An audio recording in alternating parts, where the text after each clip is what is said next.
welcome to the Marley Bird YouTube channel, brought to you by Red Heart Yarns. In this video, I'm going to show you how to make one of my very own designs using my very own yarn. I'm so excited.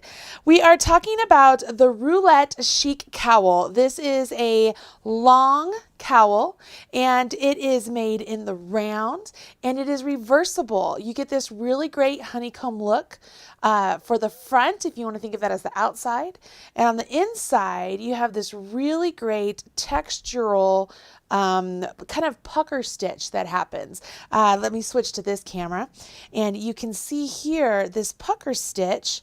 When we work stitches 6 rows below, it creates this pucker right here and it gives a really cool textural look to the fabric. Can you see the three-dimensionalness? I mean, it's really pretty. What this really means to you is that you can make a piece that looks stunning on either side. So when you wear it, whether it's long and drapey in front of you or you wrap around twice and put it on, it's going to look really cool. This particular pattern, I used a solid pop color for the outside bit of the pattern stitch, and on the inside I like to use all of the shades or hues of black to gray to cream, sort of the whitish color of the Marley Bird Chic sheep yarn. So this was my way of trying to show you the beautiful range of neutrals that I have in my own yarn line and how if you combine those with any pop color, you're really going to get a great look. To make this pattern, the first thing you have to do is download the free pattern. That's right, it's absolutely free. I'll put a link to the free pattern in the video description box right down there below. And while you're down there, go ahead and smash that like button and let me know that you enjoyed this video and maybe you enjoy making this cowl or you enjoy the Chic Sheep by Marley Bird yarn. All of them are really good. I would just love to know. Along with the free pattern, you're going to need some materials. So let's take a look at what it is you need. For the Roulette Chic Cowl, you need 6 balls of Red Heart Chic Sheep by Marley Bird yarn. Now that's 1 ball of each color in the cowl. It only takes 1 ball of the main color, and then I used portions of the balls for all of these colors, which means you're going to have extra yarn left over in all of the colors we used inside, but you will not have very much left over for the main color. So don't freak out when you're thinking, oh my gosh, 6 balls for a cowl. You'll have more than enough left over to make something else if that's something you choose to do. Along with the yarn, you need a pair of size 8 24-inch circular needles. Now we are making this cowl in the round and we're using circular needles to accommodate all of those stitches and to make it seamless. Along with the circular needles, you need a bent tip tapestry needle to weave in your ends and a stitch marker. Last but not least, I always like to have a good pair of scissors. Go ahead, gather your materials and join me back here. I'm going to help you read through the pattern, get you started, and show you how to do kind of that pucker tuck stitch that I showed you earlier that makes this particular pattern reversible.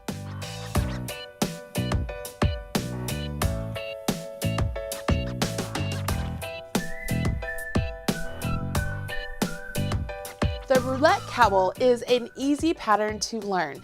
If you already know how to cast on, how to bind off, how to knit and purl, you practically know how to make this entire cowl. The only thing left to learn is how to do the pucker stitch.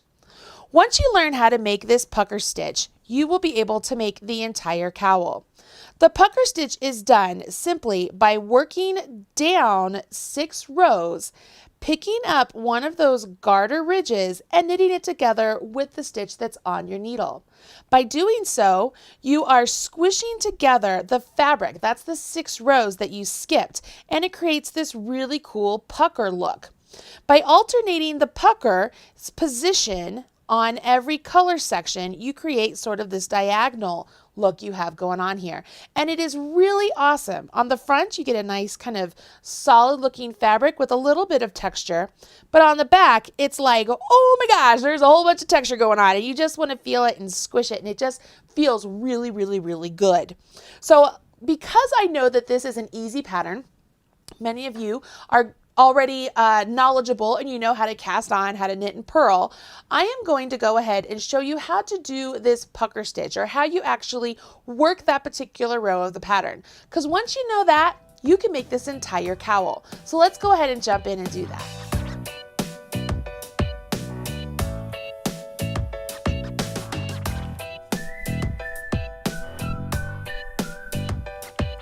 I have already done some garter stitch here at the bottom, and I have worked through rows 1 through 8 of the diamond stitch pattern, and I'm ready to begin row 9. Okay, so I need to switch colors, and you'll notice in the pattern it says that you should cut your yarn after each color change, and I'm going to reiterate that. On the very first one I made, I didn't do that. I carried the yarn up for the main color, and it just didn't look very tidy. Not to mention that makes your scarf or your cowl unreversible. Like, it's not reversible anymore because you have this string carried up. So you want to make sure you cut it every time.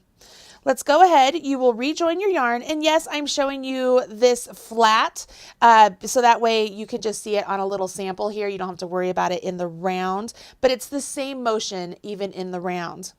On row 9, you will see that it says knit 5. So I will go ahead, I will knit 5 stitches.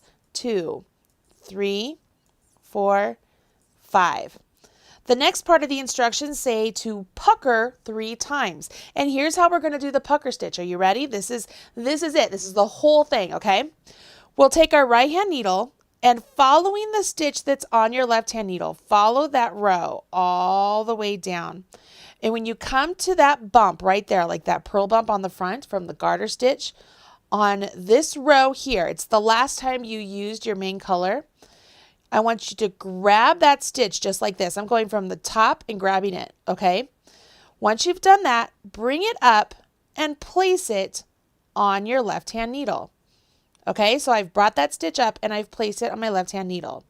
Now what I want to do is I want to go ahead and I will knit this bump stitch that I just placed on there and the next stitch through the back loop. So I'm going to take my right-hand needle, go in through the back leg of both of those, the back loop, yarn over, and pull it through. I've not done a decrease, I've just joined those 2 stitches together. I'm going to do that again because it says 3 times. I follow this row down, grab that bar, bring it up, put it on my left-hand needle, go through the back leg, the back loop, and knit them together. One more time, follow this all the way down, grab that bar, pick it up, put it up there, knit it through the back leg, and Bob's your uncle. Now I'll go ahead and I will knit 7 stitches regularly, and then I would do the pucker stitch again. 1, 2, 3, 4, 5, 6, 7, and it's time to do the pucker stitch. So I follow this row down, pick up my bar, put it on my left-hand needle, and then knit it through the back leg with the stitch that's on the left-hand needle. Do it again. Follow this all the way down. Pick up your bar, place it on, and knit it through the back leg. One more. Follow it down, pick up the bar, come up, and knit it together with the back leg. And you would carry on doing this all the way around as you're working on the cowl. Here at the end, I'm just at the end of my row, and the instructions as they're written for just worked back and forth on the diamond stitch part. Here, let me show this one more time. On this diamond stitch portion right here on the pattern that shows you how to do the diamond stitch, this is written as if it were rows.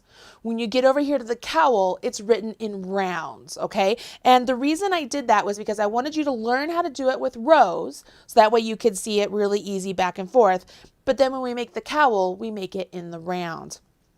Once you have done row 9, you would then go ahead to row 10, which is just knitting because we want this to be garter stitch. Whenever I work with this particular color, my main color, the one that is the kind of the pop color is what I call it, it's always done in garter.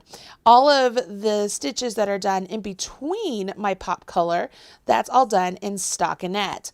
Makes it really fun because when you're working in the round, the only time you'll have to purl is when you're working with your garter stitch. All the other times you're just knitting. now that I have knit back my row 10, that's all I would do with this particular color. So I would go ahead, I would cut this color again. Remember, don't carry it up because that makes it so that the scarf isn't reversible, or the cowl isn't reversible. Sorry, I keep calling it a scarf. And then I would start again and do 6 rows of my next color. And then I just repeat the pucker process, but this time the 3 pucker stitches will go right here. Okay, now I want to point out something. I picked up my pucker stitches from front like this and brought them up. And what that does, and then knitting them through the back leg, it twists them. I like the way that looks. That's why I did that. If you want to pick up the stitch from the front like so and put it on and then knit it through the back leg so it stays up, straight up and down, you can totally do that. If none of that makes sense to you, just ignore it and do it the way I showed you. But I'm just mentioning it out there for those of you who are advanced knitters who will be wondering why I decided to have that twist there. It's purely a decorative thing for me. I like the way that looked, and so I made it look like that. Okay, so for this cowl, you will cast on 200 stitches, and working in the round, you will work in garter stitch. What that will do is give you this nice sort of garter stitch edge here, okay? I made mine a little bit smaller because I didn't want to have a really big, thick garter stitch edge, but if you want to change that up, you totally can. You can make your garter stitch edge a little bit thicker. Once you get past the garter stitch edge, then you're jumping into that pucker stitch that I just showed you. It's really that easy. You just keep track of how many rounds you're on or what round you're on, and you drop down and do the pucker stitch. You finish off with the same number of garter stitch rows as you began with. Bind off loosely so that way both edges of your cowl are nice and loose and they resemble each other. And that's it. That's really how simple this little roulette chic cowl is. It's a lot of fun. Now, as far as colors go, on the original cowl, I used sangria for my pop color. This one, I used lipstick. And then I have 2 sample swatches here that I had done. And one of them is done in poolside and the other is done in mimosa. And what I did here is I wanted you to be able to see how different the stitch pattern looks just by changing up the pop color and keeping the center shades all the same. This is stiletto, lace, linen, sterling, and platinum, and then back to stiletto. I really like these shades that I've put together for this particular yarn line, and I think that this pattern really shows off how the shades really work together, and you can throw in any pop color and it's going to be awesome. I mean, you could put sunset in there, you could put this is Mai Tai. I mean, it's just going to look really good. This one, this is dragon fruit.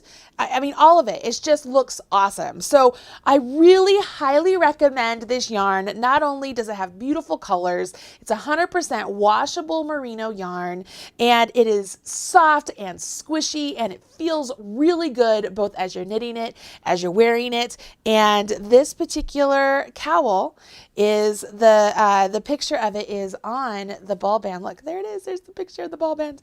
And the pattern is free. The video description box below, there's a link, and hopefully you will run out, get some Chic Sheep yarn, make this wonderful cowl.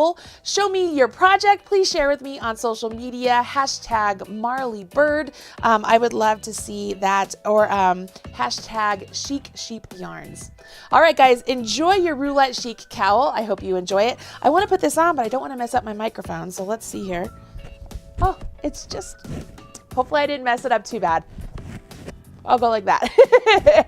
I'm Marley Bird, proud spokesperson for Red Heart Yarns, and this is the Roulette Chic Cowl. Thanks.